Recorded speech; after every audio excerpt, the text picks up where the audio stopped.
Hello again. This is Ben. I am at the HVAC training symposium in Claremont, Florida with Kevin and Mr. Tim. And we're here to talk about Better HVAC again. So, if you can turn it off if you don't want to hear about that. But Tim Stasio, you just turn around and show the camera what's on your shirt. All right, what's that say? Hashtag Better HVAC. Why did you put that drivel on your shirt?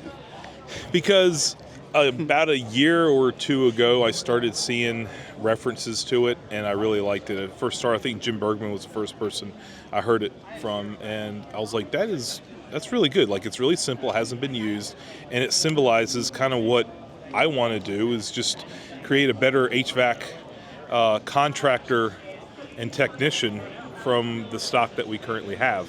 And then Kevin reached out to me and was kind of sharing some of his ideas, and I really thought they were interesting. I just didn't have the energy to do anything. I was building a house at the time, and so I told him I'd support whatever he came up with. And so here we are at the 2024 symposium, first week of February, and we're finally talking about it. So I got the email a couple of days ago about joining the group, making the pledge to support it and to interact with it, and I immediately stopped whatever I was doing and I filled out the form, and I literally did. I don't have a very good attention span anyway, but when something comes across my inbox like that, exactly, squirrel. So I totally did that, and so now I've been wearing the hashtag on the back of my shirt. Every single post that I've been making for the last year has always had that hashtag on it, and now we get a chance to actually put it into action instead of just being a hashtag activist. So we can actually do something about it now.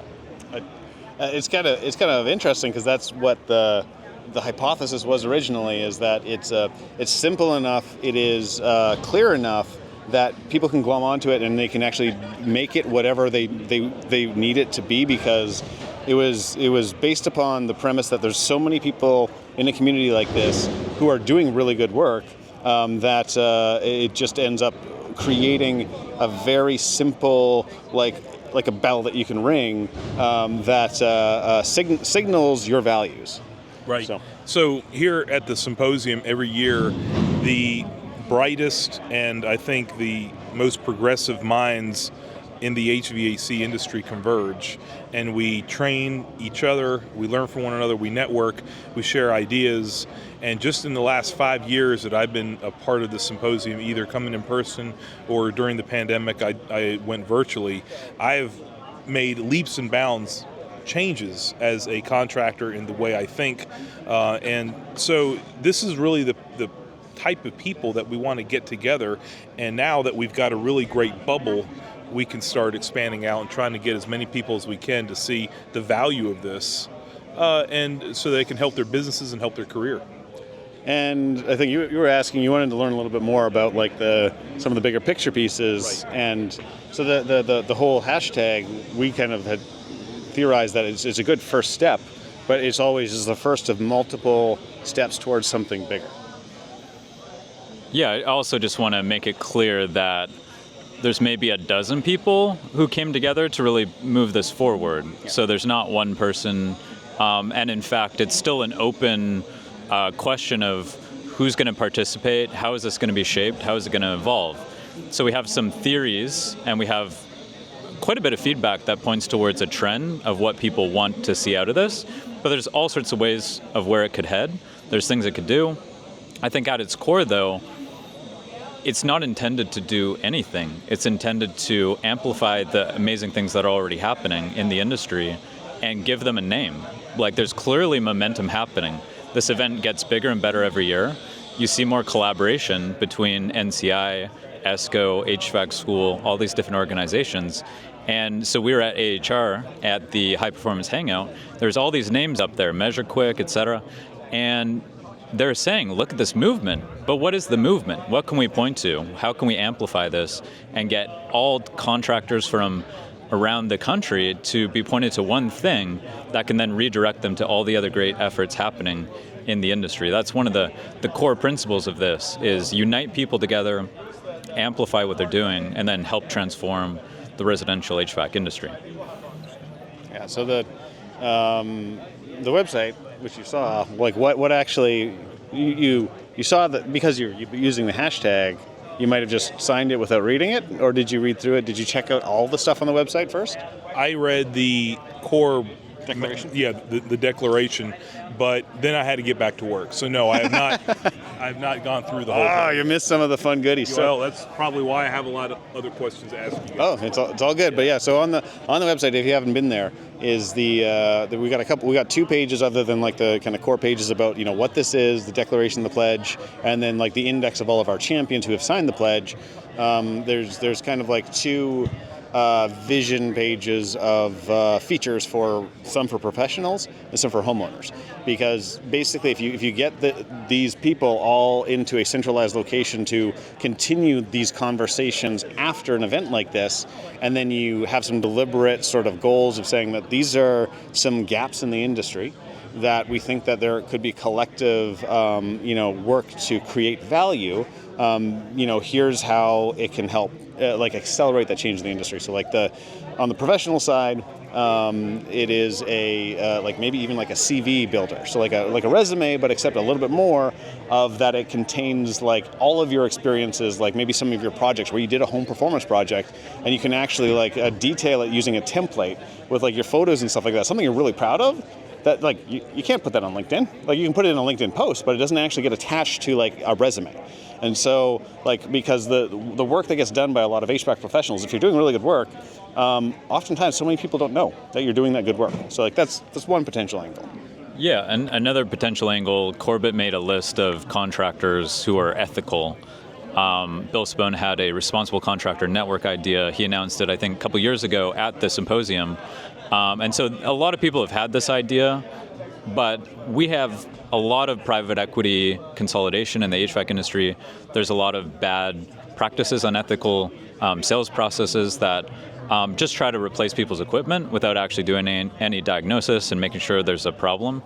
And so one of the things we want to do is give homeowners an option to choose a contractor in their area who's actually participating in Better HVAC, has the mindset, is following an ethical process. So we don't quite know what the objective inputs and outputs are. How is somebody going to enter or be removed from that program?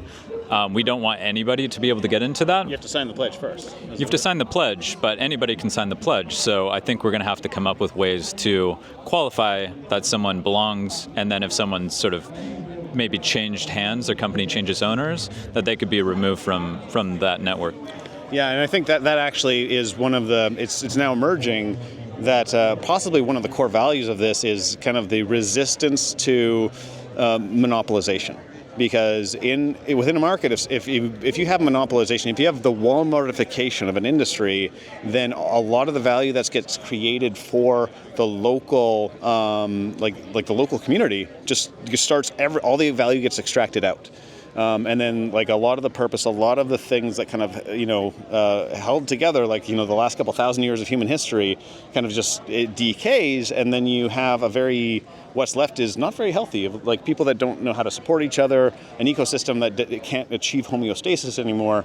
So like it's maybe some people don't think of it that way, but for us, like if you just talked about private equity, a lot of people here, they are here because they really care about their customer, and they have actually turned down offers to have their businesses bought by private equity because they know what happens. They know that basically the private equity comes in and they have one goal, which is the shareholder value. And so it's not value to the community, it's not doing good work, it is shareholder extraction. So that's possibly could be another one of the, like you said, is that if ownership changes hands and it's now not clear that ethical principles are going to be followed, or rather over time, because that value doesn't align with kind of achieving homeostasis within a local ecosystem, well, then maybe you are now demoted from that. But to get back onto, make this a little bit more succinct, is let's say you have other people in the industry that can vet for, like you have other peers around the continent that have high reputations, they can actually vet other companies to be like, it's not just customers that have reviewed this company, it is these other experts like, from building science, areas that have said, yeah, I have proof I have the receipts to say that this person is doing the right thing. And then on top of that, like what if all these contractors who are doing good work, like Adam Muffich does remote consults now. It's really getting him a lot of additional business, and now you don't have as much stress trying to find, like there's a lot of homeowners that want good work, except they can't, if they don't have a contractor in the local area, well then maybe like remote, kind of just a matchmaking service with other people that could be like, yep, you guys just can talk, here's contractors that you can just call up, and even if they're in a different part of the country, maybe you didn't know that they're open to talking to you. So one of the things that we can help with is homeowner education. I think that's a massive issue because there's some clear ways you can figure out that your HVAC contractor is not doing what's in your best interest. Number one, they probably don't own any diagnostic tools. They don't own a manometer. They're not using MeasureQuick. They're not using TrueFlow Grid. If they're not taking measurements, they're just guessing. That's a good sign that they're probably not really figuring the issues out in your home. But I think homeowners need to be educated that that's even a possibility, because often I just heard a story after the speaking session that I did earlier that somebody went and got three quotes on a system, and all three said this system's messed up. Well, just turns out that they use compact ductwork and they're a very advanced contractor, and it was a sophisticated system with a dehumidifier. The three contractors that the homeowner brought in just didn't know what they were looking at and went, oh, this is wrong, right? So, but if a homeowner hears three people in a row saying this is wrong, they're going to think this is wrong. But even just a small amount of education, there's some links on compact ductwork that they were able to send, and pretty quickly they're like, oh, okay, no, it's just those three people didn't know what they were talking about. So I think we're in an education war. We need to educate homeowners. Yep. And I think something like what Russ King is doing with the DIY low calc, it's not going to replace people properly doing low calcs, but it is a way for homeowners to understand the basic concept that the size of the system, bigger isn't better. They can properly size their system by typing in metadata, and then they probably will still need a professional to come in and fine-tune it. But I think it's actually a hidden sort of interactive learning process for the homeowner. And then a lead gen tool for those people that would never consider it otherwise. Right. Yeah, I think it all boils down to education, not only the professional, but also the end user. Education is why we... Good Lord. Education is what makes us better, but also the homeowner, they don't know any better. And so they are at the mercy of really whatever contractor comes out and whatever he tells them. So being able to educate a consumer and saying, here's what you need to look for if your company comes out and is not taking measurements of your house and looking at windows and performing a heat load calculation before they install your system, you've got a bad player.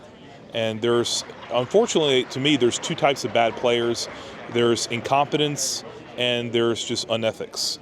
And sometimes companies have both. Some of them want to do better, they just don't know how. And so here is a place where the ones that want to get better have a place to learn.